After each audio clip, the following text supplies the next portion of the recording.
Agora sim. Agora sim, boa noite oficial a todas. Sabe se vai vir alguém, né, do sexo masculino aqui? Vamos ver, né? Mas eu acho que vai ser mulheres hoje mais. Então sejam bem-vindas.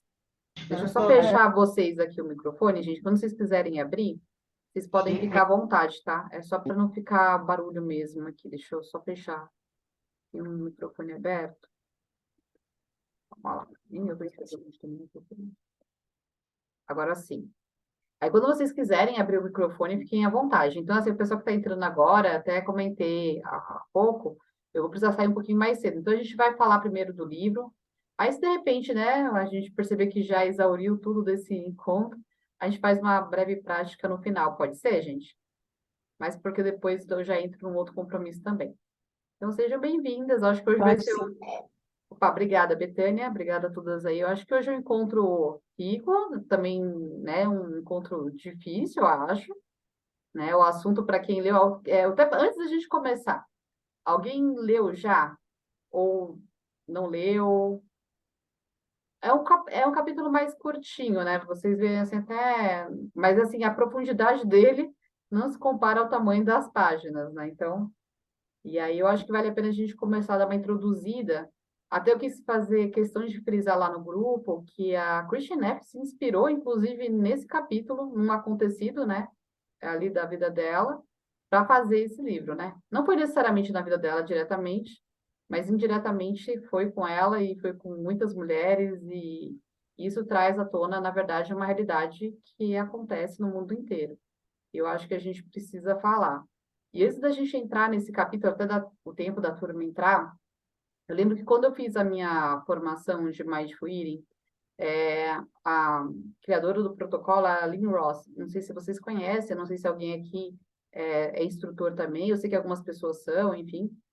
E eu lembro que na formação, ela precisou entrar em temas como esse também, e ela perguntou naquele grupo de mulheres, tinha em torno mais ou menos, acho que umas 20 mulheres, se alguma daquelas mulheres tinham passado por algum tipo de violência, né? E aí ela foi trazendo, né, cada situação, e ela entrou nas violências físicas, mas num âmbito mais, né, do sexual, assédios, enfim. E até mesmo falando de forma até mais específica o quê, né? Tipo, aqui alguma mulher, né, já foi vítima de estupro e por aí vai. E o que eu achei muito interessante, que na hora que ela começou a fazer isso, ela se levantava a mão quando, né, ela se via ali, e as mulheres se sentiram empoderadas em falar isso também, né? Claro que não necessariamente expondo a situação, mas falando, eu também passei por isso, né? E aí eu acho que é importante quando a Christian Neff traz esse movimento, eu acho que é Me Too, né? Agora deu uma... E da gente também pensar nesse... Eu não sabia desse movimento em específico, né? Eu sei desse movimento que acontece, infelizmente, no mundo contra as mulheres, por viver muito isso no âmbito profissional, né? Quando eu advogava, e também na minha vida pessoal, assim, né? Nos amigos, na minha própria história. Então, eu acho que antes da gente começar, até eu vou trazer isso um pouco, porque claro, ninguém precisa expor nada aqui, mas eu trago até a minha, assim, a questão que ela traz aqui, e aí a gente tem que pensar que, claro, né, tem proporções e proporções aí, intensidades, mas não deixa de ser, né, um abuso, não deixa de ser uma violência, e eu acho que esse é o grande ponto, né? Então, por exemplo, ó, mulheres que já foram vítimas de assédio sexual, assédio moral em ambiente de trabalho.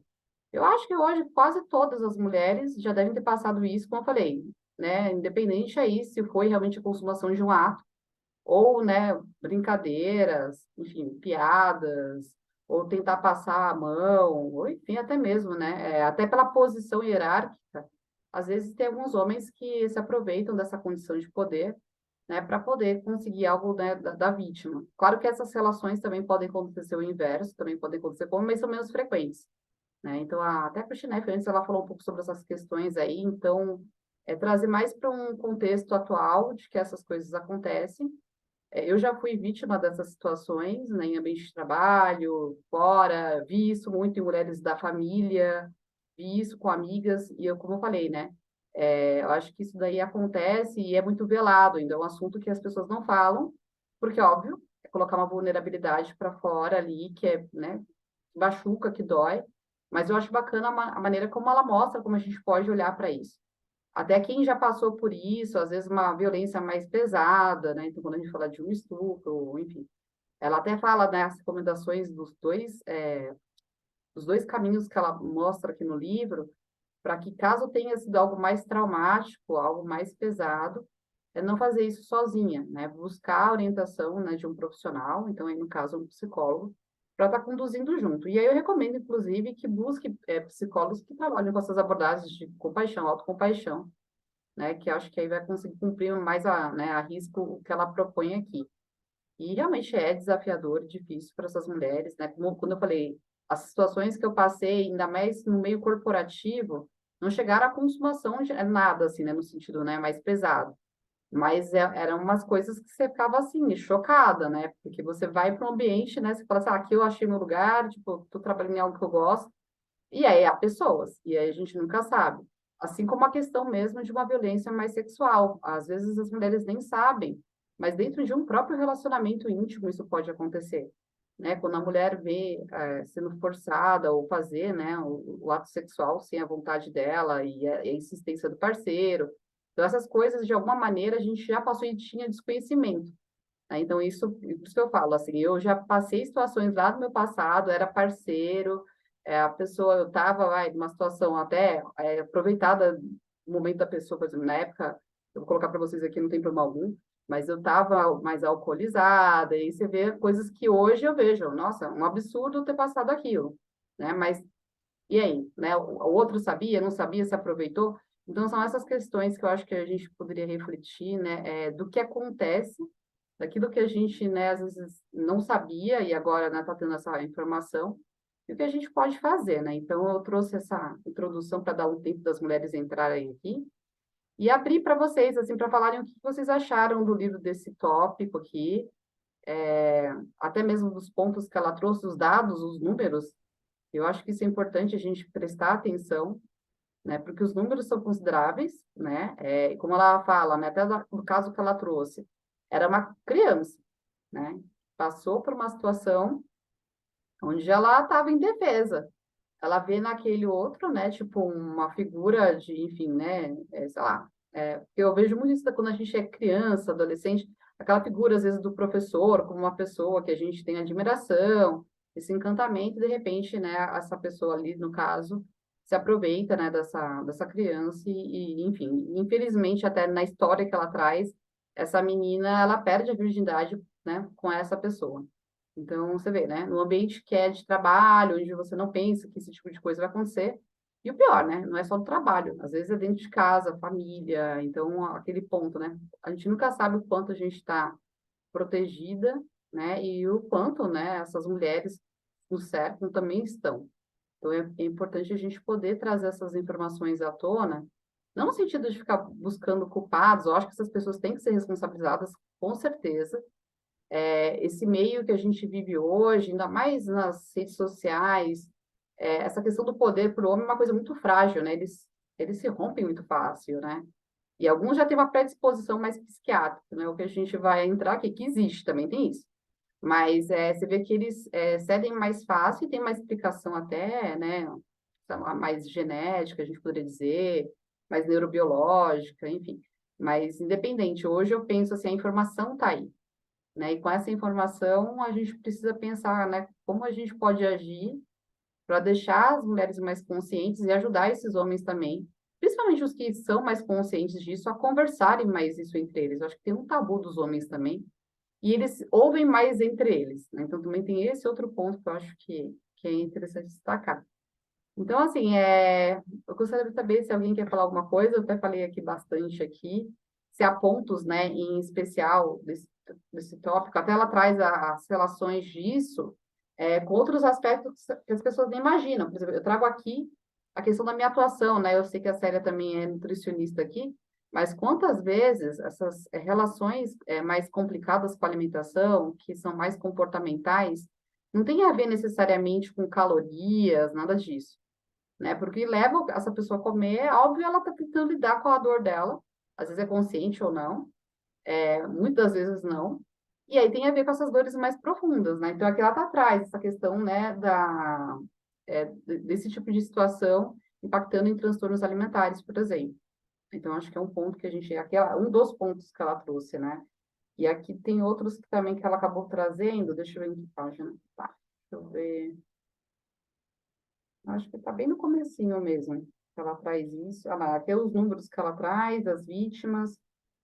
Aí ela fala que, por exemplo, aqui 81% das mulheres relataram terem passado por esse tipo de coisa em local de trabalho.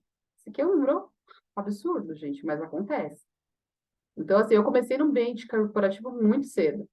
E essas coisas aconteciam, assim, às vezes na cara, sabe? E às vezes os homens que se juntavam, eram umas coisas, assim, terríveis. Então, assim, imagina, para uma pessoa mais sugestionável, mais vulnerável, ela é ainda mais passível, né, desse tipo de coisa e não tem muitas defesas quanto a isso. Núbia, quer falar? Por favor. Boa noite. Realmente esse capítulo é curto, mas tem um conteúdo, né, muito forte, né, para a gente discutir. Para mim, fica muito claro que muito do que a gente sofre de assédio, a gente nem imagina que é assédio. A gente não interpreta como, e isso é uma coisa que eu estou aprendendo a diferenciar agora mais madura aí, porque antes eu achava que era normal. Era normal seu chefe falar assim, ai, faz uma massagem, ai, você tá tensa, vou fazer uma massagem em você. Mas isso no ambiente corporativo, você fala, ele não é meu amigo. A gente está no meio de trabalho, tipo, não acho que condiz, isso é um pequeno exemplo, e tive vários também, são 80% das mulheres sofrem esse tipo de assédio, me incluo, e pequenas coisas que nem achava, tipo, um chefe falar assim, ai, dá uma voltinha no seu uniforme novo, eu quero ver como é que você tá, ai, que bonita. É invasivo, mas a gente considera como normal, então acho que o livro traz que não tem uma regra rígida, uma lei rígida específica para nortear isso como uma transgressão. A gente normaliza demais isso. Até porque a gente não fala entre a gente, a pessoa que é seu chefe, que tem autoridade, está fazendo isso, todo mundo está vendo, está achando normal. Então, fica difícil combater algo que a gente nem entende como assédio. E é assim, é o que você falou, né? Às vezes o desconhecimento, algumas pessoas normalizando isso. Acho que tem uma questão cultural também da criação dos homens, essa questão do patriarcado, que ela traz bastante, isso daí faz reproduzir esses comportamentos. Mas o que me espanta é um achismo meu, assim, é a informação hoje existir, né? E falar assim, desconhece disso. Ainda pessoas que têm muito conhecimento. Pensando que dentro dessa minha jornada do autoconhecimento, desde muito nova, a gente vai vendo também a questão dos gurus, né? A gente viu o João de Deus, né? Então, assim, como uma pessoa que tem o tamanho conhecimento que ela teve, fazer isso e achar que não tem nada de errado. Então, tem coisas que me espantam um pouco, né? Que você fala assim, por uma questão moral, eu sei que moral é uma coisa muito discutível, assim, mas, caramba, a gente vive em sociedade, né? E tem que se, né, observar isso. E eu vejo que as leis hoje também ainda são muito frágeis. Acho que ainda são mais, elas são melhores do que as leis, né, que nem ela apontou do Texas, onde isso não tem uma punição, e já em ambiente de trabalho, sim, a gente tem leis que asseguram, né, então é motivo de justa causa, mas leis mais firmes no sentido de punir, eu sei que a palavra punir é pesado, mas acho que essa responsabilidade, né, no final das contas, ela é necessária. E a compaixão feroz que ela traz é justamente isso, não é? A gente fala muito da compaixão, da gente entender o outro, porque, por óbvio, uma pessoa que faz isso sofre e ela precisa de cuidados, mas não cabe à vítima, ou à sociedade de reparar essa pessoa depois que a situação aconteceu. Vai ter profissionais especializados que vão fazer isso, né? Então, a gente vai ter uma equipe ali de psiquiatras, psicólogos, e, quer dizer, o governo não dá, infelizmente, isso, mas deveria, né? O sistema carcerário também deveria ser adaptado para isso. Então, assim, acho que tem várias variáveis, né? Não é tão simples.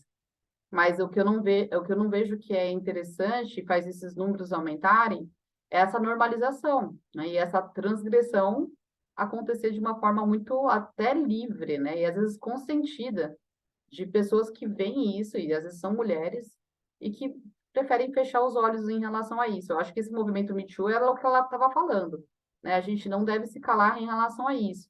Então, tem situações que eu vivenciei, né, num nível mais contexto jurídico, algumas coisas que, infelizmente, eu não posso, né, falar, mas você vê assim, nossa, a crueldade da coisa, às vezes, é o que choca.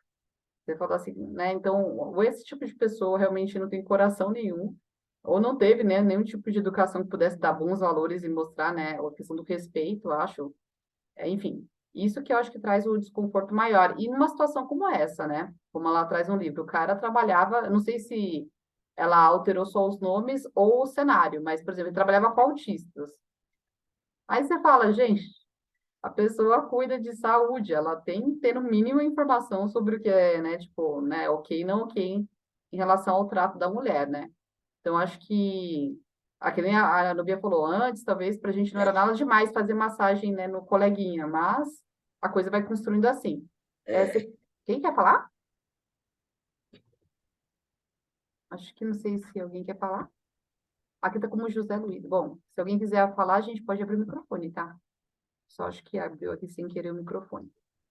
Mas, Gente, deixa é que por mais que eu acho que a gente tenha leis mais fortes, né, tenha pelo menos algumas leis que permeiam isso, né, de respaldar essa questão de assédio, eu acho que a gente tem muito medo de falar, também. de denunciar, com medo da retaliação.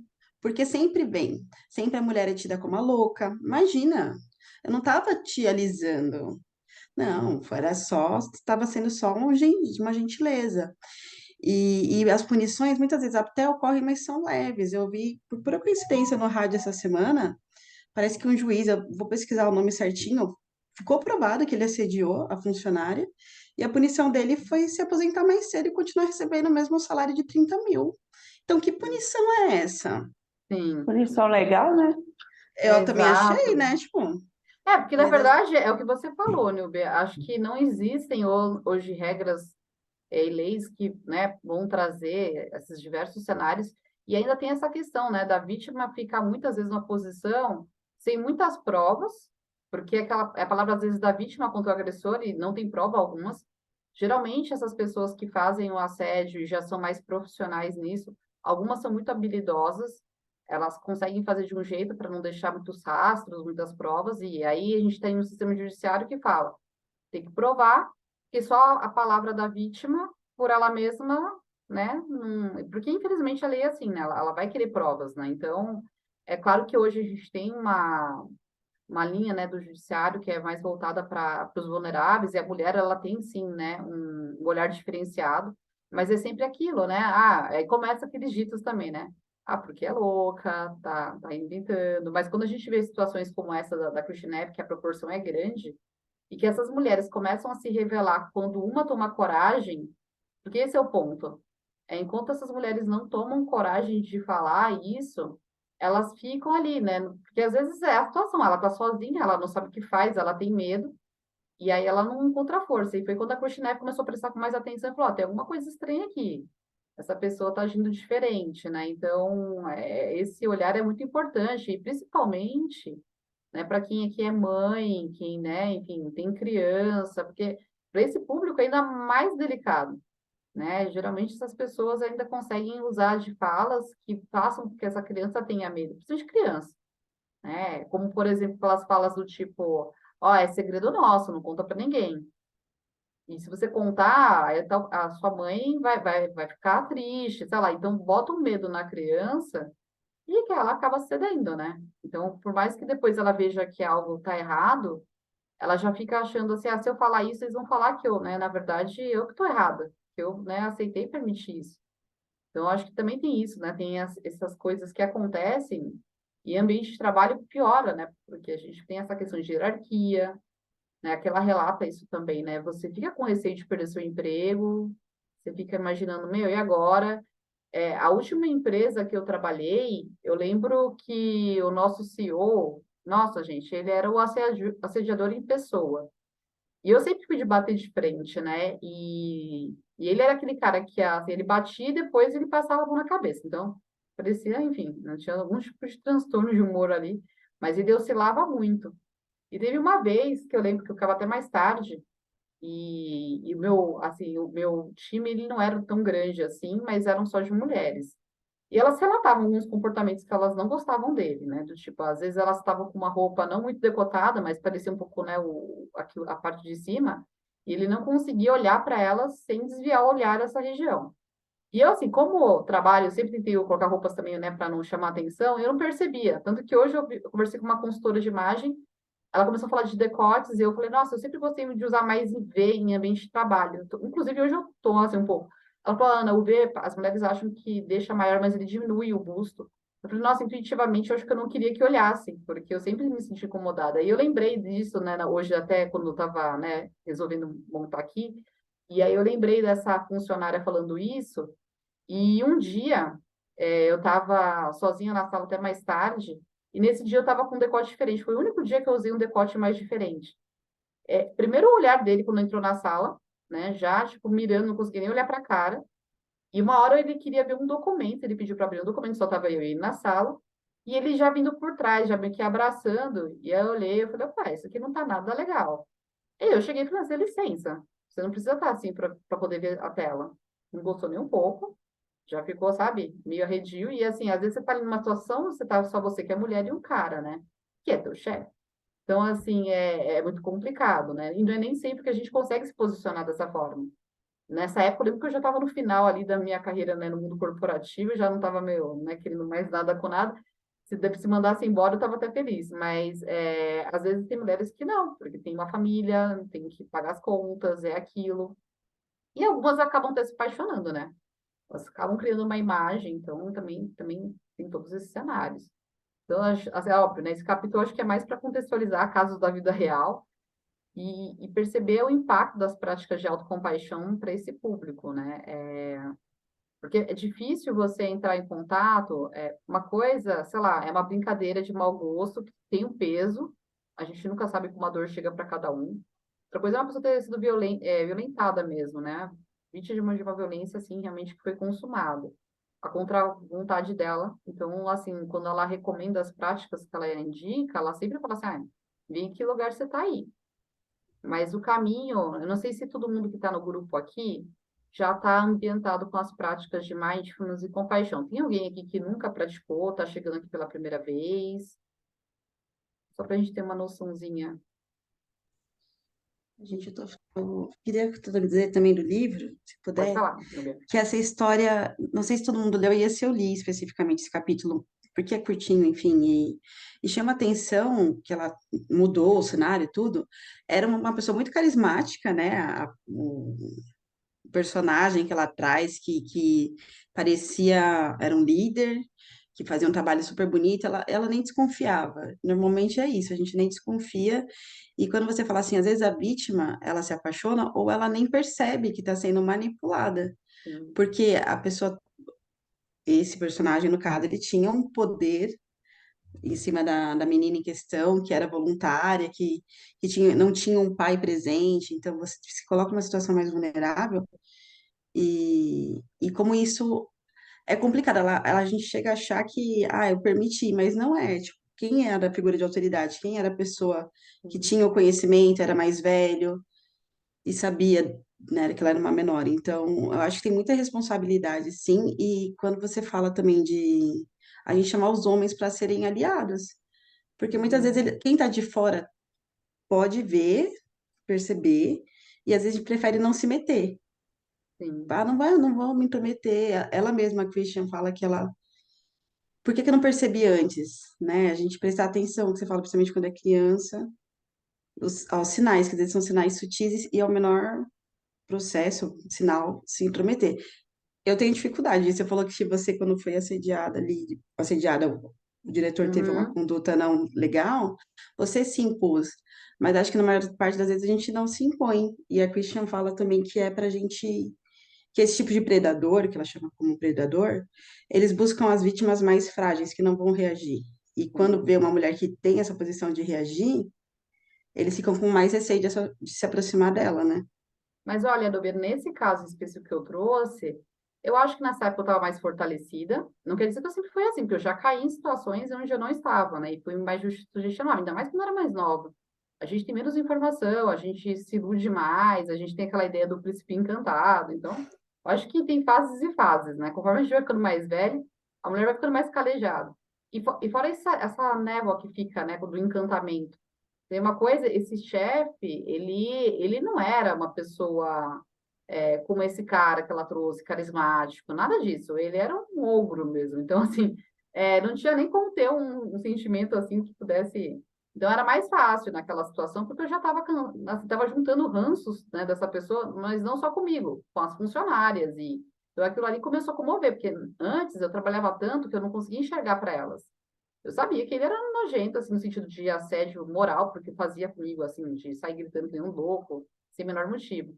Mas quando elas começaram a apontar coisas que eu não estava enxergando, porque eu estava trabalhando tanto, eu comecei a reparar. Eu falei, opa, tem alguma coisa. Então, assim, quando uma pessoa traz isso, você já começa a acender o alerta. Né? Como você falou, agora, quando uma pessoa ocupa um papel de líder, onde ele é carismático, que nem ela trouxe, e a gente vê muito desses casos, né? Então, eu trouxe a questão do João de Deus, mas tem outros gurus que também tiveram uma repercussão, a gente já ouviu na mídia, e não é só, né, os gurus, assim, no ambiente de trabalho, em ambientes que, às vezes, até mesmo nas redes sociais, tem de monte. E a gente vai ouvindo essas histórias quando elas começam a surgir, né, que vão trazendo aí, né, aquela questão até mesmo assim de cancelamento, que óbvio, né, a gente não quer sair pegando, eu acho que não é voltar lá para trás, né, e ficar crucificando as pessoas, enfim, eu acho que a questão é possível regenerar essa pessoa para a sociedade? Ela consegue se responsabilizar pelos atos que ela fez?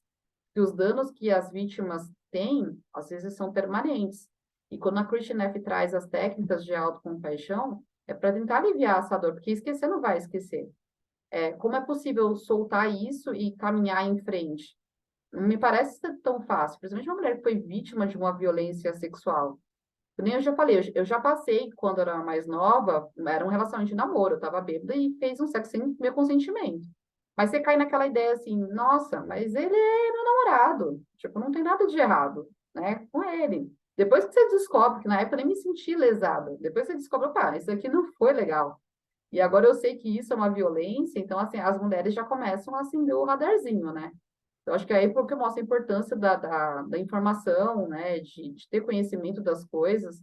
Muitas dessas coisas que eu sei, eu fui aprendendo com o tempo também.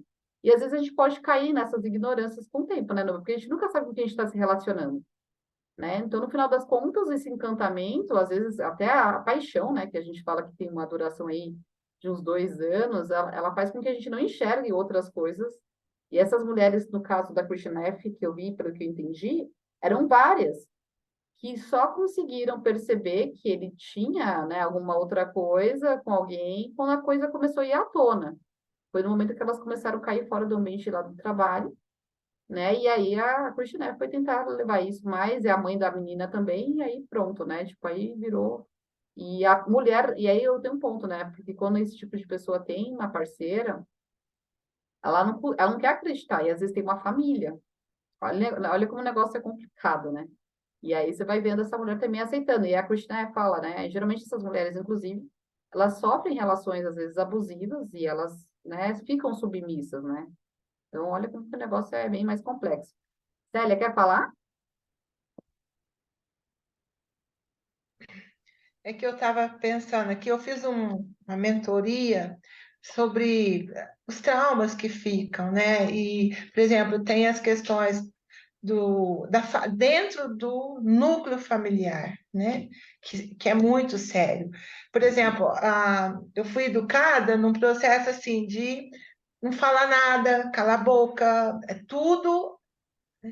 Aí, quando começou o curso, que ela começou a falar que a gente passava, tal, eu até brinquei, falei, nossa, acho que eu vou parar o curso, porque tinha uma turma fazendo o curso de 38 anos, que são a idade das minhas filhas.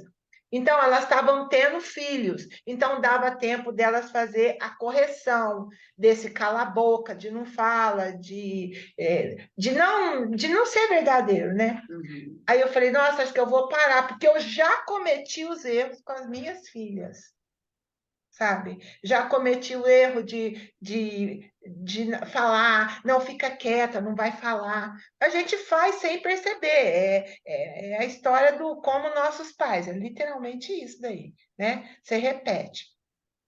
Então, eu tive esse problema quando criança, um primo passando a mão nas minhas pernas, eu assim, eu não sabia, aquilo me incomodava tanto, mas eu tinha que ficar quieta, eu não podia falar, né? E depois também teve uma história de um cunhado, sabe, assediando, uma coisa que para mim era um absurdo. Falei, gente, que é isso? Tá.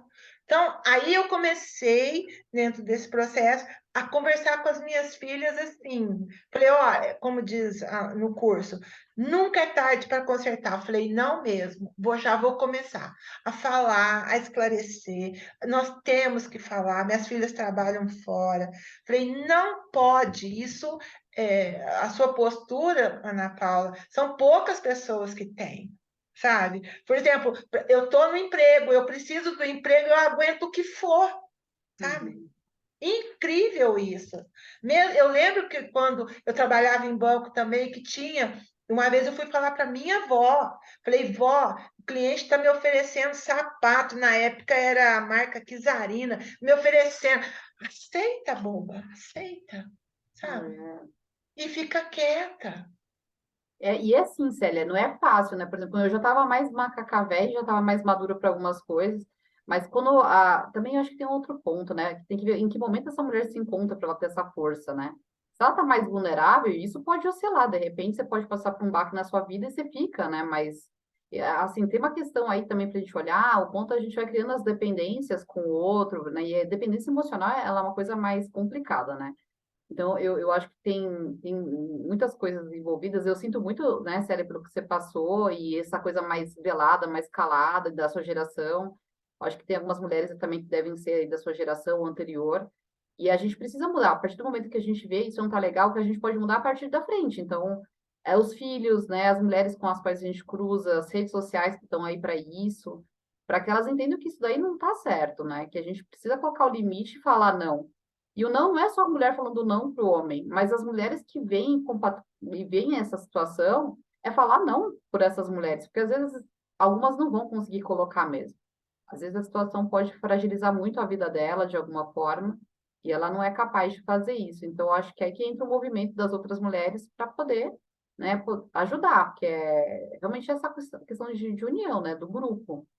E eu vejo muito isso na minha história, no sentido, assim, das mulheres que vinham até mim, até pela posição que eu tinha na época, né, como advogada, e eu achava estranho, eu falava, gente, mas onde está brotando essas pessoas? E aí, quando você ajuda uma pessoa, a outra fala e vai indo.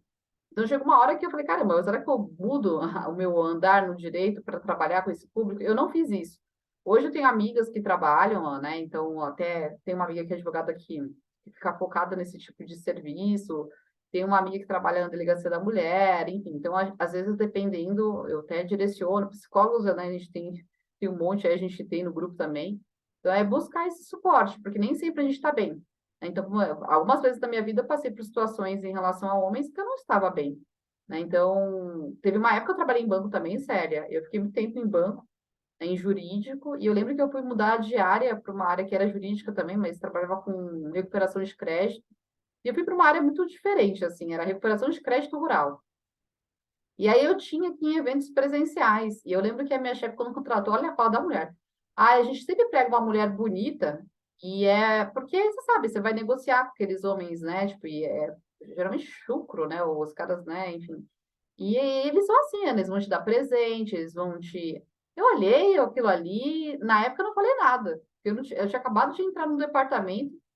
Aí o meu colega que trabalhava comigo era um cara de 2 metros de altura, ele se sentiu ofendido com aquela fala. Eu me senti muito, mas aquilo ali, por exemplo, eu tive que ouvir calada. Naquela época eu não sabia como agir, né? E eu lembro que quando tinha os eventos, ele ia comigo e ele era tipo um pai para mim, um irmão, assim, nunca tentou nada comigo, sempre foi um lorde, assim, mas ele me cuidava, até que eu comecei a falar, peraí, não, você não vai conseguir me cuidar de mim sempre, eu tenho que também me impor aqui. A ponto de ver homem. A gente foi a cena mais bizarra na minha vida foi um dia num evento. O cara chegar lá com uma arma em cima da mesa e aí, vamos negociar. Eu olhei aquilo ali e falei, meu, isso aqui é o cúmulo, né, do absurdo. Esse dia esse meu amigo tava junto, né? Aí eu falei assim, ué, para negociar a gente precisa de armas? Por favor, guarde isso daqui fora dessa sala. Que aí quando a gente começa a criar força e ver se essas coisas não estão normais, assim, aqui não tá muito legal, né? Mas é complicado, sério, porque muitas coisas a gente ouve, né? E aí essa coisa mais transgeracional, que vai passando de geração para geração, a partir do momento que a gente tem informação, é o momento que a gente consegue romper, né? Mas também a gente precisa acolher essa parte de nós que foi ferida. Eu acho que esse é o grande ponto do livro da Christian F. Porque olhar para essa dor não é fácil. Se você não tiver um mínimo de estabilidade para poder fazer isso sozinho, você vai precisar de ajuda de um profissional. Imagina você sustentar um olhar para sua dor, sabe? Olhar para aquilo, sabe? E reviver essa história mentalmente, e o seu corpo vai sentir. Naturalmente, eu, por exemplo, hoje eu já trabalho muito autoconhecimento, faço terapia, hoje curso psicologia também. Falar dessas coisas já é uma coisa mais tranquila para mim. Mas teve momentos que eu não conseguia nem falar, isso não embargava, minha voz não saía. Então, assim, a gente vai criando força com o tempo, e aí quando a gente fica também mais, né, com essa força, e aí já consegue lidar com esse passado a ponto disso não ser mais um problema, a gente começa a encorajar as mulheres para também, vamos lá. Acho que esse é um papel que a gente tem, né, de forma, né, assim, né, dando continuidade aos nossos sofrimentos, de amparar essas mulheres para não caírem mais nesse tipo de ciclo. E essas mulheres, como as nossas mães, no caso, a sua geração também, Célia, eu vejo que talvez elas tenham passado muito por isso, e até pior, né? Então, é muito complicado, né? Então, a gente vai vendo uma coisa bem estrutural, e que a gente tem que ter realmente, né, um jogo aí, né, de cintura às vezes, saber se posicionar, e tentar levar isso à frente, para frente, né? No sentido de não se calar e esperar que também exista um sistema que ampare, que é o judiciário, e não só o judiciário, a gente está falando né, de uma ação também do próprio governo, de políticas públicas, acho que tem uma série de coisas que, infelizmente, no Brasil ainda peca. Mas comparado ao que ela trouxe do Texas ali, eu sei que nos Estados Unidos é fragmentado essa questão de leis, acho que cada estado é de um jeito. Lá já você vê que é bem pior, né? Então, aqui a gente ainda tem alguma coisa ou outra, e a gente tem também, ultimamente, mais leis voltadas para a mulher, né? Que protege e ampara mais a mulher. Mas existe uma fragilidade do judiciário, né? Que aí é o ponto, é que nem o caso que a Nubia trouxe. Você vê um caso ali onde, tipo, a pessoa foi condenada, mas ela continua recebendo seus 30 mil reais e ela não precisa mais trabalhar. É só isso, foi tirado só o que eu acho muito importante, essa pessoa realmente não tem que trabalhar mesmo. Eu acho que esse é o ponto, né? Essas pessoas que cometem esse ambiente de trabalho, eu acho que uma primeira medida é tira ela desse ambiente. Ela não está apta para estar ali. E aí depois vai ver o que, né? E aí tem que repensar essas leis também, né? Então é meio complicadinho. Mas eu deixei até ver que a Núbia colocou aqui que ela é muito cultural. Fomos ensinadas a nos calar e submeter. Mesmo mais nova que você, Célia, eu também tinha essa mesma criação. Pior é quando temos coragem de falar e acham que é tudo mimimi. Ou mentira, né? Núbia? Tem isso também. Ensinar as crianças a terem liberdade de se expressarem criando um ambiente seguro. Me sinto triste de não conseguir nos proteger as nossas crianças. A maioria dos casos de abuso sexual infantil, os agressores são familiares, pessoas próximas e homens. E exatamente, Núbia. Eu acho que ultimamente mexeu muito comigo. Eu tenho olhado muito para essa questão do universo da criança. E é ali que constrói tudo, né? Começa tudo. Eu, graças a Deus, não que é uma coisa que eu lembro, que eu saiba, mas eu acho que não. Eu não passei por isso daí na minha infância. Nossa, acho que nesse ponto, eu não, acho que de várias coisas que eu passei, essa aí eu realmente não tive essa infelicidade. Mas o que a gente ouve é absurdo. E depois tem que ficar muito atento às crianças, né? Então, qualquer fala, de repente, muito diferente, muito estranha, até coisas que ela nunca falou, tipo, que nem assim, eu tô falando do segredo, porque uns tempos atrás a minha sobrinha, com 4 anos de idade, começou a falar assim, eu tenho um segredo. Aí minha cunhada já achou estranho, eu também na hora já acendeu o alerta, segredo? Com quem? Não, eu não posso contar, é segredo.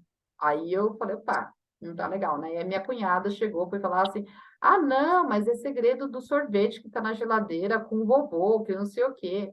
Aí a gente foi conversar com meu pai, falou, opa, o que você tá falando aí, né? Parece que foi você, não sei. Ele falou, não, eu falei, todo o sorvete que tava na geladeira, que a sua mãe guardou lá e ela falou que era segredo. Então, quer dizer, olha como que foi, né? Aí só que a gente fica meio assim, tipo, opa, né? Será que tem alguma coisa, né? E aí, então, é importante a gente estar prestando atenção nesses sinais, né? Mesmo que sutis. E então, sei lá, uma coisa que eu trago, assim, muito agora, por conta mesmo dessa fragilidade maior da criança, que não tem noção nenhuma, é a mais inocente de todas, e que pode carregar isso por uma vida inteira, né? Então, a Célia trouxe casos dela, ela abriu até... Sério, eu sei que às vezes pode ser difícil para falar, mas também isso dá força, e eu acho que esse é o papel de todas nós, né? Quando a gente traz isso. Primeiro, criar esse ambiente seguro, né? e pensar, né, o quanto uma situação que foi como essa na sua vida trouxe impactos hoje. E como você está usando disso agora para poder ajudar a criar suas filhas e outras mulheres que passam por você, né? E aí, quando a Christine Neff traz a autocompaixão, que eu acho que é o ponto que mais traz, assim, no sentido do que a gente pode fazer com isso, aí você desenvolve aquela autocompaixão tenra, né? Que aí a feroz, ela vai para o sentido de vamos para o judiciário, vamos para cima, não vamos deixar esse tipo de coisa ser perpetuada. Mas agora, como a gente se acolhe que está passando por isso? Então, primeiro, esse olhar, né, corajoso para a dor é difícil. Eu acho que esse ponto já é o mais difícil, porque quando você começa a olhar e falar, caramba, eu caí nisso, eu passei por isso, e aí já começa a vir até culpas, né? Que nem a Sarah falou assim, como se o que a mãe falou, tipo, devia ter ficado calada, né? O que a Nubia trouxe também. Então, assim, olha que coisa maluca, né? A vítima começa a se sentir culpada. E aí ela pensa, peraí, tem uma coisa errada comigo. Que é geralmente o que acontece. E geralmente, né, quem é o agressor, ele sabe fazer isso. Ele a Nubia falou, ele sabe manipular a situação, né? Quer falar, Natasha? Eu não sei se você abriu o microfone, ou se não, Eleonora, fica à vontade de abrir. Eu acho que abriu sem querer o da Natasha aqui. Pode abrir, Eleonora? Pode falar? Então, na verdade, a autocompaixão vai para tentar dissolver, né, esse cenário de culpa, né, de autorrecriminação e de autorresponsabilização pelo ato do outro, né? Quer dizer, eu não devo prestar, eu não devo ser nada boa, porque senão isso não teria acontecido comigo, né? Então, além de aceitar certos comportamentos como normais por causa de toda uma tradição paternalista e etc., e por isso também, você acaba sofrendo um assédio, ou sei lá, passando por uma situação constrangedora, por um comportamento não tão adequado no local de trabalho, e que você sentiu como invasivo, e que o outro talvez também, por hábito, não considere, né, porque não tem, claro, aquele limite, né?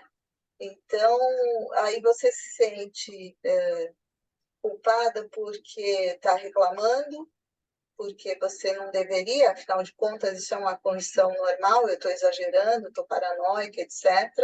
Depois, quando alguma coisa acontece de fato, você se desvaloriza, né? Por falta de valor meu é que isso aconteceu, não porque o outro foi abusivo, né? Então, se você não se arma, né, com e não conta com a compaixão de quem está com você à sua volta, você se afunda nessa autorrecriminação e tudo, e não tem força de reação, né? Porque para mudar, você tem que ter força de reação. E você só consegue isso mesmo depois de acolher tudo isso, olhar para aquele fato e para todo o sofrimento que ele trouxe, com o respeito que ele merece, né? Ou seja, foi uma situação de fato agressiva, invasiva, eu tive uma reação emocional que é cabível nessa hora, eu reclamei, eu esperneei, eu não fiz o que esperavam de mim, porque o que esperam de você é que você se cale, né? E então eu vou ser recriminada, mas eu tenho que me dar suporte quanto a isso, porque eu sei o que aquilo significou e tudo mais, né? Então, você precisa da autocompaixão interna para poder, então, usar a autocompaixão feroz e se achar no direito de lutar contra aquilo, né? Porque as recriminações vão vir em massa, né? Porque você é a louca do assédio, né? Agora tem a louca do assédio, né? Pior, toda hora Tudo é surge uma coisa. assédio, né? Sabe? Mas tem muitas situações que muita gente, muitos homens, muitas mulheres também acham normais e que são muito constrangedoras, né? O que é legal de algum desconhecido chegar e passar a mão em você, sabe? Se aproximar de você num lugar público de uma maneira que você tem um limite, entendeu? sabe, o meu corpo é aqui e tem um perímetro que ninguém pode invadir em volta dele, sabe? Então, se você reclama, muitas vezes vão te classificar, te julgar, e às vezes você vai se acanhar com isso, e vai ceder, né, a toda essa, essa manifestação contra, né? Então, é, Não, mas olha, Leonora, suas falas são ricas, porque eu acho que esse é um ponto, né? Geralmente a vítima não sabe muito que ela é vítima, ela sente o desconforto, ela vê que isso não está sendo legal. Aí esse apoio, às vezes ela demora muito para buscar esse apoio, ela sofre, né, com isso calada por muito tempo, às vezes é uma criança, uma adolescente, na vida adulta o corpo vai, né, mostrar sinais. E aí mostra o quanto é incrível essa questão mais neurobiológica, né? Essas memórias estão no corpo. Então, aquela coisa de mente, corpo e emoções que a gente tanto fala, né, quando nas práticas de mindfulness, e aí trazendo a neurociência, essa informação na sua memória está ali.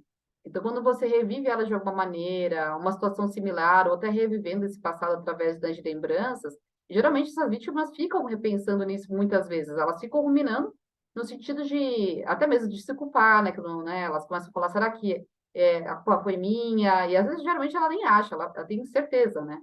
Porque até mesmo a pessoa que manipula faz ela se sentir, né, às vezes culpada, errada. Então, aquela inversão, né, né, dos papéis acontece muito. E aí eu vejo, né, o quanto é tão frágil essas questões quando a gente vai pensar em fazer algo. Porque essa mulher, quando ela começa a buscar uma rede de apoio, e hoje a gente tem muitos grupos de mulheres, enfim, aí o que acontece? Ela não tem muita prova, não tem nada, na verdade, às vezes. Então, para onde eu parto agora? Então, aí entra, né, de repente, ela começar a trabalhar a si para, né, voltar a ter uma autoestima, enfim, né, buscar aí um pouco do amor próprio, para ver como pode fazer algo em relação a esse agressor, ainda mais se ele, né, faz com muitas outras mulheres, que nem foi o caso que a Christine trouxe, né? E aí isso existe, né? né, a respeito, porque eu garanto que tem muitos homens que não acreditam que certos atos habituais possam ser tão incômodos, tão Sim. desagradáveis para a Às vezes gente, né? são, às vezes, assim, que eles acham que são mais sutis, né? Tipo, isso aqui não é nada, porque no final, todo mundo da minha geração fazia. Por exemplo, uma coisa que você falou, Leonor, eu lembrei assim, na época do colégio. Eu lembro que os meninos adoravam ficar se pegando, passando a mão neles uns nos outros. Era uma coisa assim, que eu falava, enfim. Mas eles achavam que eles tinham essa liberdade para fazer com algumas meninas também.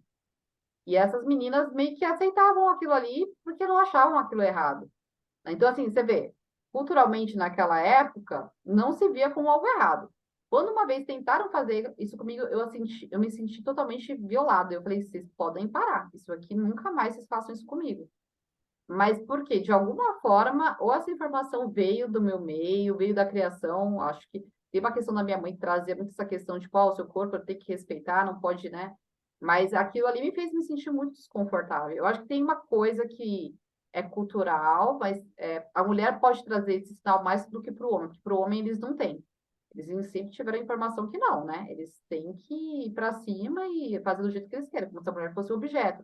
Ela tá atrás disso, né? A mulher, ela é vista como muitas vezes um objeto. Mas a mulher consegue identificar, como a própria Célia falou, quando era mais novinha, aquilo ali para ela foi algo desconfortável. Eu lembro de uma cena pequena também, que eu estava num carro, eu estava num Fusca, e tinha o filho de um amigo do meu pai, e eu ali, tinha mais gente, eu acho, e ele querendo dar um beijo, o pessoal adulto falando assim, dá um beijinho, sabe? E eu não queria. Tipo, meu, era um absurdo. Eu falava assim, e eu lembro aquela repulsa, tipo, e era uma criança, tinha acho que, sei lá, 4 anos de idade. Esse tipo de memória, às vezes, a gente, né, assim, tem assim, você fala, por que que eu ainda lembro disso? Porque era aversivo.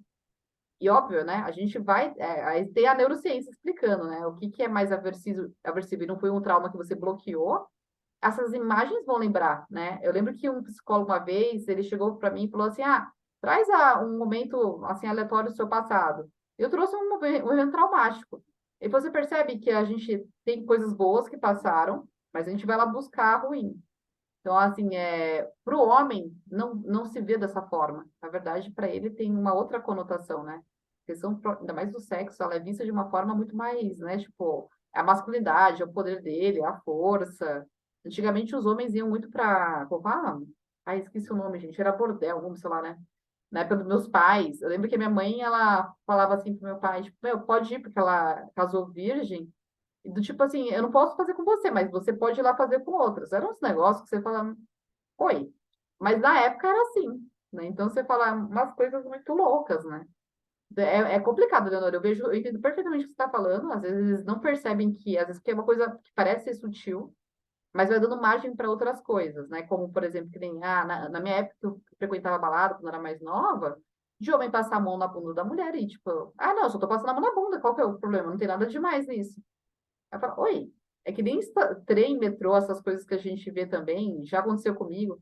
Às vezes parece que passou sem querer e você sabe que a intenção é diferente. Uma coisa é a pessoa que esbarrou, outra coisa você vê uma pressão, né? Aí você vai vendo, gente, como que às vezes se aproveitam, né, disso. Aí você fala assim, não sabe que tá fazendo coisa errada, né? Ainda mais quando faz meio escondido. Então, se um cara passa no lugar e passa a mão ali, ele sabe que ele não tá fazendo uma coisa muito certa, né? Então, acho que tem essa questão da responsabilidade, né? É difícil, mas pensar principalmente no que a gente talvez não pode fazer nesse segundo momento, e às vezes não vai conseguir alcançar tanto, por falta mesmo ah, de uma estrutura hoje que garanta mais isso, mas a gente tem que tentar continuar esse movimento, mas de como essa mulher se acolhe, né? Então, como a Christine F. traz, você vai olhar para essa dor, você vai trazer a autocompaixão, então você vai se dar o apoio, e às vezes, como uma mulher que não recebeu apoio vai se dar isso daí? Essa é a parte que eu vejo que é a mais difícil. Muitas das mulheres que chegavam até mim, chegam até hoje, você vê que ela já está naquele buraco ali, né? Que já não tem mais nada que resta dela, né? A coordenadora que trouxe, eu acho que tipo, a pessoa já está num nível ali que ela não consegue mais ter muita perspectiva. Ela não consegue se acolher. Olhar para aquilo ali é pior até para ela, né? É desesperador, né? Então, olha o trabalho e o impacto, né? Na saúde dessa mulher, né? Emocional e, né, mental. Então, é um assunto, por isso que eu falei, ele é mais delicado, ele é mais espinhoso, mas eu acho que a gente tem que falar, e aqui é um canal para isso também. Eu achei muito bacana isso estar nesse livro, não porque eu gosto de ler disso e não gostaria que o mundo fosse assim, mas assim, a coragem da Christine F. em trazer isso, que provavelmente quem convive com ela deve imaginar quem são essas pessoas que ela está trazendo no livro. Né? Eu sei que teve repercussão lá, mas ela não expôs a nível, né, tipo, mundial, mas chegar e falar, não, eu de alguma forma financio isso, porque ela apoiava o projeto, e ela percebeu um desconforto, não foi com ela, mas, opa, pera lá, tá pegando, né, uma menina, uma criança, e mesmo que fosse uma mulher também, eu acho que a Christine F., independente de quem fosse, eu tenho que fazer algo, né? Essa mulher sozinha, ela não consegue. Então, eu acho que é Eu acho, justamente isso, né? eu Pode acho falar. que não foi com ela, sim, porque esse cara cuidou do filho dela, entendeu? E ela Eu não tinha depositava linkado, uma Eleonora. confiança nele É. que, que de repente foi muito não honrada, né? Porque independente de não ter sido exatamente no trato com criança, no trabalho que ele fazia com os autistas e tal, você espera uma conduta das pessoas em que você confie que sejam compatíveis com seus valores, né? E de repente, eu acho que foi com ela, né? No fim das contas. Então, Você diz não, porque a situação ela viveu mesmo, né? Você diz que ela que passou por essa violência do cara, foi não? com o, Eu não entendi o, essa o parte. assédio em si não foi com ela, Ah, né? tá. Mas a ruptura mesmo foi com ela, né? Porque Uhum, deve ter sido muito difícil. Ela confiou o filho dela para ele, né? sim. Então, deve ter sido complicado. Não, eu imaginei sim que a situação ela passou mesmo, mas eu digo assim, porque ela falou assim, alguns nomes eu vou mudar para, né, para proteger. Eu acho que ela, né, na verdade, por mais que ela protegeu, quem convive mais próximo deve saber quem é, né? Enfim. Mas eu queria até trazer aqui, eu não sei se vocês chegaram a pegar o livro, porque tem duas práticas que ela colocou, né? Tem uma que é a carta compassiva. Se alguém já fez o programa de mindfulness ou de compaixão, geralmente esse tipo de prática é parecida. E eu acho que vale a pena fazer, né? E é óbvio, né? Tem as orientações dela. Ela até falou, olha, se vocês passaram por uma coisa mais assim, e sozinha não consegue, né? Então faça com a ajuda de um profissional. Eu acho que vale a pena. Essa prática da carta eu já faço, né? De tempos em tempos eu gosto de fazer essa carta e assim, ler depois, né? Mas pensando nesse tipo de violência, eu acho que vale a pena também. De repente, se vocês conhecem alguém ou já passaram por isso, né? Eu acho que vale, né, a pena. E talvez até refletir, porque aqui ela não trouxe nesse capítulo, pode ser que mais para frente ela deva falar mais. As inúmeras situações, como algumas que vocês trouxeram, que a gente não enxerga, né? Como uma violência, um abuso. Como identificar um abusador, né? Quem é esse tipo de manipulador? Geralmente ele é bem assim, disfarça bem. Esse caso do meu chefe, o último, não. Ele estava na cara que ele era um. Enfim, gente, eu tenho o ranço dele até hoje. Mas assim, porque ele era horrível. Mas assim, geralmente, que nem esse cara, ele era carismático, as pessoas gostavam dele, né? As mulheres estavam sempre rodeando ele. Então, assim, é importante, né, olhar para ver se esse tipo de pessoa está no seu círculo de amizade, de trabalho, para poder realmente, né, ver, peraí, será que tem alguém aqui que eu não estou prestando atenção, que pode estar passando por isso, ou essa pessoa ser, né? Então, acho que vale a pena. Núbia, pode falar. Ai, gente, me desculpa, eu sou Não, fica à empolgada vontade, pelo amor na de Deus. fala.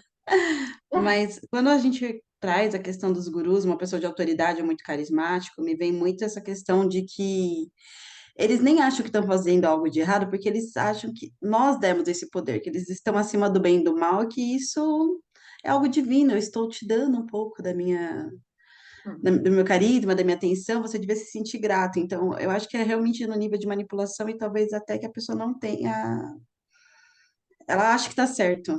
Acho que é Uhum. tão deturpado, muitas vezes, quando a pessoa tem esse nível muito de carisma e é visto como um guru, talvez, na minha percepção, não tem nenhum estudo científico, era só. Acho que pode ser esse caminho. E outra coisa que eu vejo como mudança, né? O que, para mudar toda essa situação, que o livro fala desse movimento Me Too, que no Brasil eu conheci através do movimento na dança, tá? Faço aula de dança e começou a surgir, foi criado um Instagram, onde várias mulheres falavam, sofria assédio na dança e cada uma contava um relato e a gente Uhum. teve muita repercussão. Esse Instagram ficou grande, de vários casos, e a gente começa a perceber que a gente não está sozinha. E quando a gente se une, a gente se fortalece, que foi o que aconteceu no livro. Não foi uma adolescente falando que sofreu assédio. A Christian, ela fez o trabalho de entrar em contato com várias, né, pessoas que deram declarações falando que sofreram também. Então, isso fortalece a gente a fazer uma denúncia e as pessoas acreditarem. E a outra forma de transformação que eu enxergo, que eu acho que é a mais importante, é na educação infantil. É ensinar as crianças assim, ó, seu espaço pessoal. Ninguém pode tocar em você em certas áreas, ou criar uma rede de confiança em casa, você pode contar tudo para os seus pais, a gente não vai brigar com você. Então, qualquer desconforto, conversa, deixar um canal aberto para as crianças terem essa liberdade de trazer e até os meninos aprenderem que, tipo, o que é certo e o que é errado, que às vezes eles não sabem, eles foram criados, que nem a Ana trouxe, os amigos dela que achavam super normal ficar se batendo, se pegando.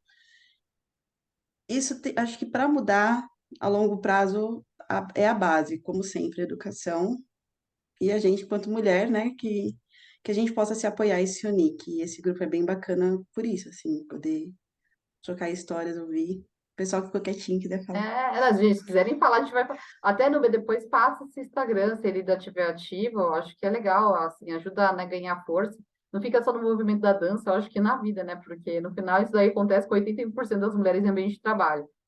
E essa questão que você trouxe do sistema educacional, eu vejo que, claro, a gente precisa pensar nisso, mas precisa pensar nesses pais também que não estão preparados para isso, e carregam essas histórias como a Célia trouxe, que eu recebi.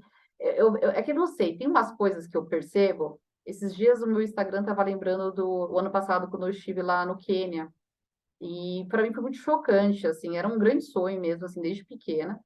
E eu vi uma realidade de crianças muito felizes, com a pobreza, assim, no nível mais... Enfim, eu acho que eu nunca vi algo tão pobre, assim, no sentido de não terem nada, não terem saneamento básico, não terem comida, enfim, era absurdo. E lá é considerado os países onde tem a maior violência contra as mulheres, de mutilação dos órgãos genitais, tem, enfim. É algo meio surreal aquilo ali. Mas eu olhava aquele monte de criança e eu falava assim, caramba, elas estão felizes, para elas aquilo ali é o suficiente, não precisa de mais além disso, mas sempre tem um outro no grupo que enxerga as coisas um pouco diferentes.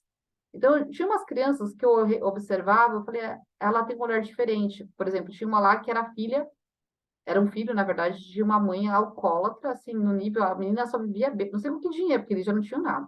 Ela só vivia bêbada, muito magra, e o cara que ela se relacionava batia nela todo dia, e bater assim, tipo, não é violência de tapa, não, às vezes era com faca, uns negócios, enfim. E aquele menino, ele assistia tudo e ele cuidava dos irmãozinhos. Tanto que ele chegava pra gente e falava assim pra ONG, eu só quero uma coisa de vocês, me deem estudo. A criança tinha 5 anos, 6 anos de idade, eu acho. Aí você fala, cara, ela tá pedindo estudo. Ela já sabe que tem poder o conhecimento. Ela pode tirar os irmãos dela e a família dela disso. Então, quando eu vejo essas coisas quando acontecem com a gente, alguma coisa em algumas pessoas desperta. Eu acho que é o sofrimento, né? A gente olha para o sofrimento de um outro local. Então, quando uma criança passa por mais processos traumáticos, então acho que muitas pessoas que estão aqui, profissionais aí, que estão no mercado, é porque viu isso muito de perto quando, né, era mais novo. Isso tirou, infelizmente, uma parte, né, dessa fase que deveria ser de brincar, mas também faz elas olharem para o mundo de um olhar diferente, né? E eu acho que nasce uma compaixão que é mais profunda e ela tem esse desejo de realmente tirar as pessoas do sofrimento. Então, eu acho que essa questão que você trouxe, ela realmente é importante, mas a gente precisa conscientizar e educar esses pais, porque quando a minha mãe falava as coisas para mim, para onde eu quero chegar aqui, justamente aqui, eu olhava e falava, mas isso mesmo, sério. Eu era foi a primeira filha mulher assim, então desde nova ela falava uns negócios e batia de frente. Então eu fui aquela ovelha negra né, assim, da primeira filha, porque ela teve mais duas e a última também foi da pá virada, da pá virada. E aí ela olhava, ela falava assim, que absurdo você falar um negócio desse. E eu falava, absurdo você falar um negócio desse. E assim, às vezes, até para a religião dela, eu tinha que ouvir isso como se estivessem me castrando, né? Tipo, ó, eu falava, gente, não é possível, não sei, tá meio estranha essa história. E é não aceitar, né? Acho que não quer dizer que eu sempre consegui fazer isso, acho que acabei indo, né, para o direito até por essa razão, né, de ver muitas coisas erradas. Mas isso não quer dizer que me deixou não vulnerável à ação, né, dessas pessoas. Eu caí muitas vezes, né, principalmente quando eu era mais nova. Relacionamento quando eu tinha adolescente, e, tipo, sei lá, na época de faculdade, nossa senhora, gente, olha, eu vou falar. Porque cheguei uma hora e falei, não, relacionamento não é para mim. Então eu fiquei um tempo solteira. Eu tive que trabalhar isso em terapia, inclusive. Porque eu vi os homens como uma ameaça. Eu falei, não, eu só caio em coisa que. E aí foi daí que eu comecei a entender a questão de relacionamentos e, tipo, traumas de infância, de relações familiares, e aí você vai entendendo que o buraco é mais embaixo. Aí eu fiz uma linha de terapia que trabalha questões de esquemas, eu comecei a entender os meus. Aí você fala, caramba, eu tenho muita propensão para isso. Mas algo já falava um radarzinho, ó, não tá legal. Então, assim, quantas mulheres não passam também isso de forma inconsciente e homens que tenham passado por isso também? Porque pensar que o abuso também acontece, né? Que nem a questão da mulher fazendo com o homem existe, não é tanto como, né, do homem, mas até mesmo do homem com homem, né? Então a gente vê tantas histórias assim que nem de crianças que são meninos que passaram por, né, também essa questão do estupro, enfim, é algo que é mais chocante até se a gente for pensar, né? Às vezes, porque que nem a Nubia falou, às vezes acontece em casa, né? E aí, quando a gente pensa em uma educação nas escolas que fale sobre educação social, sexual, onde já foi muito, né, julgado esse tipo de abordagem, as pessoas não entendem o quanto, o impacto que isso traz, na verdade. Isso está ajudando a criança a não cair nisso. E eu já vi muitas escolas sendo, assim, professores que foram, né, enfim, julgados por isso, por estarem levando esse tipo de conhecimento e explicando para a criança, né? E isso não é sexualizar a criança, eu acho que as pessoas confundem muito. É mostrar, olha, não podem tocar nessas partes de você, e eu acho que ajudar, né, esses pais que às vezes não estão preparados para isso, ou vieram de um universo que para eles é uma conduta normal e aceitável, né? Então, né, a dimensão disso é muito grande o negócio, né? Você vê assim, pais que precisam de ajuda, é o sistema educacional, é um governo que não está nem para isso. E aí a gente vai vendo que hoje a gente tem uma rede social que, apesar de ser um problema, às vezes ela pode ser um canal de despertar as pessoas e chegar em locais que a gente sequer chegaria. Quando eu vejo a população que é mais vulnerável, a população que não tem condições, né, de estudar numa boa escola, mas ela tem acesso à internet e ver profissionais falando disso, ela, mesmo de um contexto muito ruim, né, às vezes da periferia, da favela, ela já começa a entender coisas que, opa, né, tipo, isso aqui, né, parece que não é muito certo. E uma pessoa que tenha, vai, apesar que isso também não quer dizer nada, né, a gente vê 81% são mulheres que, às vezes, né, têm, né, uma boa formação, e principalmente pessoas que são ricas. Eu já trabalhei muito, assim, em cursos de autoconhecimento, onde era um pessoal com muita grana, e você vê umas histórias que você fala, gente, né? Aí você vai falar assim, não, reseta o mundo, começa de novo, porque tem horas que a gente fala, não, tem uma coisa muito errada por aqui, né? Mas é algo que é super importante que você trouxe, Núbia. Não é que você fala demais, não. Esse tipo de assunto me empolga, eu também fico aqui, porque acho que está no sangue isso daqui, né, desde sempre. Mas é porque a gente precisa realmente trazer isso, né, de alguma forma à tona. A Krishnev tem hoje, né, um impacto mundial, então um livro desse é super encorajador. Então, eu sei que algumas estão quietinhas, mas de repente essa que está aí escutando, ou passou, ou vai falar para alguém que passa, e vai falar, olha, pega esse livro, porque às vezes também chegar nessas pessoas é muito difícil, né? E você fala, olha, você dá de presente para alguém, você fala, caramba, né? Às vezes você pode estar ajudando milhares de Eu tô mulheres, te né? falando de quietinha, Pode falar, Betânia. tô falando quietinha, tô pensando na minha história e pensando numa pessoa para passar o livro. Pensando Ai, nas que duas ótimo. coisas que você Que falou. bom! E a gente tem o digital, que às vezes você fala assim, a pessoa não tem como comprar, a gente tem o Às vezes eu digital. mando digital, a pessoa se interessa, vai lá e compra também, né? Mas eu acho que esse é o impacto, Betânia. A gente pensar em de que formas a gente pode ajudar, às vezes a pessoa não está aberta, ou a gente percebe que ela não quer falar ainda, né? Ou, sei lá. Então você dá o livro, e aí, sei lá. Ou de repente, eu estou pensando, é que depende de vocês, tá? Mas essas gravações, elas vão para a comunidade de você presente. Esse tema, como é um tema mais assim, até ia falar, será que tudo bem a gente jogar lá no grupo, às vezes mandar? Porque eu sei que tem gente que trouxe coisas pessoais. As minhas não há problema. Mas eu sei que tem questões que a Célia trouxe. Então, assim, se vocês falarem não, a gente vai deixar só na comunidade você presente, tá? Se alguém se falar, eu não gostaria, Ana, só me manda no privado para eu saber. Senão eu pensei em disponibilizar para o grupo mesmo, assim, não ficar só gravado. Porque, infelizmente, só assiste o gravado quem é assinante do Você Presente. E lá no nosso grupo, acho que tem mais de 200 pessoas. E aí a gente está falando de boa parte de mulher. Acho que Para mim, 80%. tranquilo, não tem problema. Tá, obrigada, Célia. Se de repente alguém se sentir aqui desconfortável e não quiser falar, não tem problema, tá? E eu acho que esse é o grande movimento mesmo, a gente tentar partilhar dessas informações. Eu acho que o livro ainda promete muita coisa. Eu ainda não terminei ele. Eu sei que eu já li algumas coisas mais para frente, porque eu não me aguento.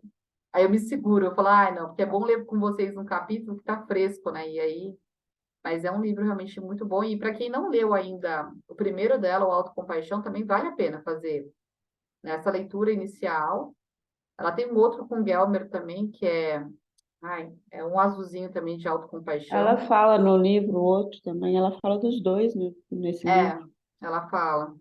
E eu acho que ela está sendo muito corajosa, né? De colocar isso da maneira como ela está colocando e com uma maestria Ela no se sentido, expõe muito, sim. né? E o legal, Betânia, é que ela fala da feroz e ela fala da terra. Ela fala de como agir e ela fala como acolher, né? Não é aquela coisa assim, É, tô porque só. mesmo o Autocompaixão, eu li todo também. Lá ela já se expõe muito, e nesse ela se expõe mais ainda, né? Sim. E assim, pensando que ela é hoje muito vista no meio acadêmico, né? E não só, né? Eu acho que ela tem realmente esse papel hoje, né? E tá nesse meio e falar sobre isso, eu acho bem importante, né? E eu acho que as mulheres, assim, tem, com certeza, tem depois umas pessoas que eu posso trazer também que falam também, né? E aí só não são conhecidas no nosso meio, talvez. Algumas pessoas aqui devem ter outras referências também bibliográficas. Se vocês tiverem, podem indicar lá no grupo. Quanto mais a gente tiver, melhor. Até vídeos. A Nubia, por exemplo, ela é ótima de mandar uns vídeos, às vezes, para mim, eu acho fantástico. Ela vai alimentando o meu Instagram, às vezes, os meus stories, porque ela manda umas coisas preciosas. Eu não consigo ficar fuçando muito no Instagram, eu sou aquela que posta, mas vejo pouco. Mas às vezes ela manda uns vídeos e eu falo, gente, isso aqui é incrível. Aí eu já, pá, coloco. Então, quando vocês virem coisas do tipo, quiserem mandar lá no grupo, pode mandar, tá, gente? Fiquem à vontade. E é isso. Vocês querem falar mais alguma coisa? Eu Não? só queria falar que essas coisas que estão sendo colocadas Nós temos que mudar o comportamento, mudar as atitudes, falar. Tem coisas que são dolorosas, lógico que são, é óbvio que são, mas tem que ser falado, porque as pessoas vão se identificando, sabe? Repensando, tomando atitudes também em relação a elas próprias, né? Repensando sobre a educação dos filhos, né? Não ficar nessa, não pode, olha, você, se é da família tal. Gente, isso já foi, sabe? Eu sou um ser humano, quero ser respeitado, independente de status, né? Uhum. Não, sério, certíssimo. E assim, eu acho que a sua fala ela é forte porque veio de um local de repressão. E a gente tem que Sim, dar voz a isso.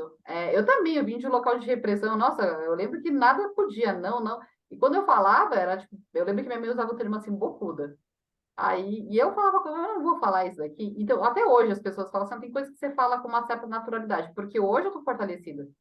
Eu tenho uma nutricionista que eu gosto muito de seguir, ela nem é mais nutricionista, mas ela chama Lara Nesteruk, que ela fala assim, só sangue, não sangue em tanque de tubarões. Eu não vou sangrar quando eu tiver com a dor. Óbvio, gente, não faz o menor sentido chegar, a não ser que seja algo mais leve, sei lá, tô com uma dor de barriga que nem eu coloquei esses dias. Gente, comi um negócio estragado, acho que vai dar piriri. Outra coisa é eu falar, sei lá, eu tô vivendo uma situação onde eu tô, sei lá, passando por um assédio sexual. Onde eu tô vivendo aquilo. É óbvio, a gente tem que se proteger, e não é toda mulher que está preparada para falar isso ou se sente confortável, né?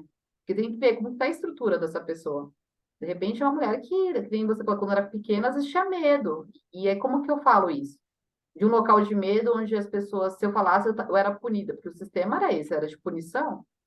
E aí a gente vai vendo assim, não, se eu falar tá errado, eu me sinto culpada, porque, né, não podia fazer aquilo.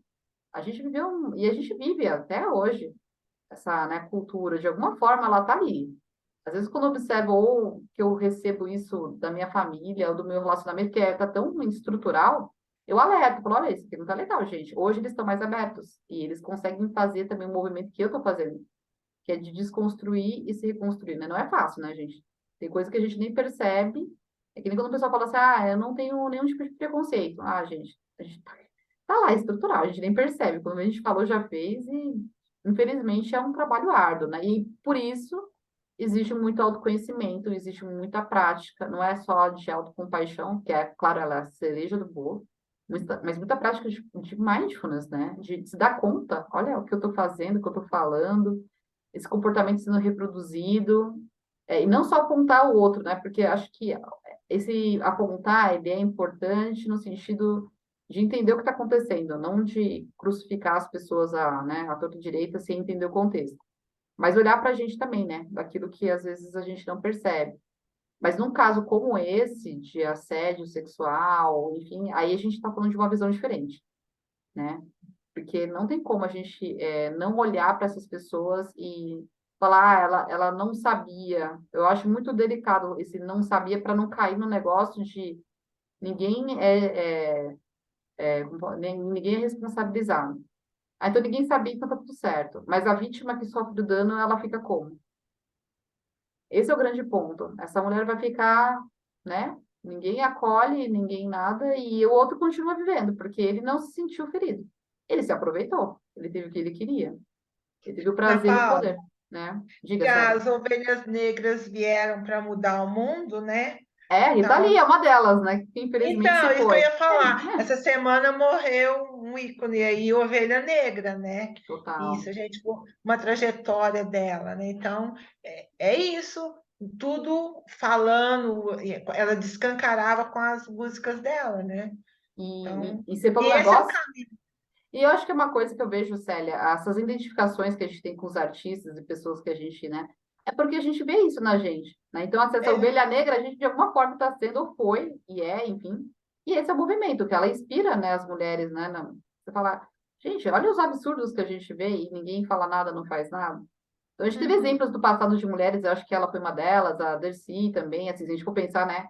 É numa coisa sim. mais extrema, mas não só elas, né? Tantas outras aí. E eu acho que é nesse movimento de inspirar mulheres que a gente tem que fazer, né? É a nossa ação e a nossa postura que vai fazer com que essas outras mulheres também venham junto, né? E eu acho que é isso que a gente está fazendo aqui. Então, quando a Nubia fala, eu falei demais, não, Nubia, fala mesmo. Se não falar aqui, fala nas suas redes, fala com as suas amigas, no círculo de amizades, é isso. Porque tem muitas que não conseguem falar e elas vão só escutar por enquanto. E talvez um dia elas vão falar. Então, acho que esse é o movimento, né? Então, meninas, olha, até falei demais. Eu me empolgo nesse tipo de assunto.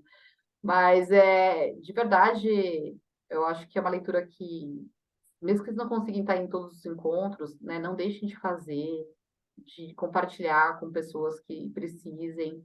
A gente está aqui, é um grupo, né, o grupo do livro, eu acho que não é eu, Ana, ou a Eleonora, ou a Rose, é nós todas e todos, né, que estão lá.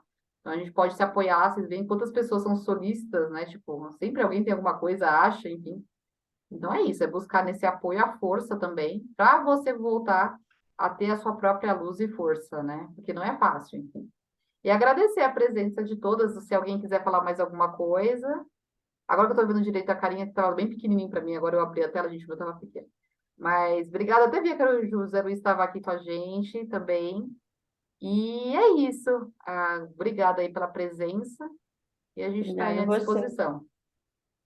Um grande beijo e Até até o mais, próximo gente. mês. Até mais. Tchau, tchau. Tchau, tchau. Obrigada, gente. Boa noite.